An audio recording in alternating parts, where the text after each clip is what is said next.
Hello, welcome to Simple Answers. I'm your host Jason.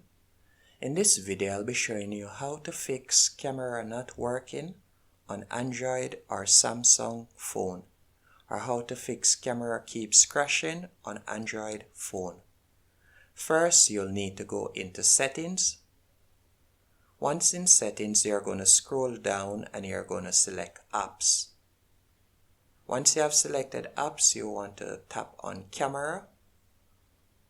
Then you're going to select force stop in the bottom right hand corner. Next, you're going to tap on storage and you want to select clear data.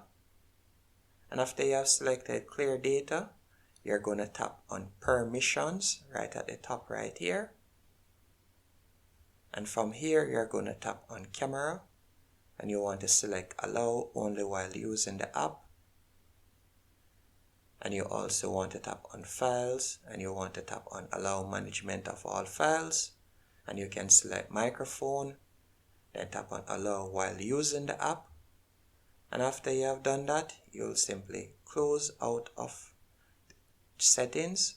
Then you're going to restart your device, and that normally fixes the problem. Hope you found this video helpful and informative on how to fix camera keeps crashing on Android phone.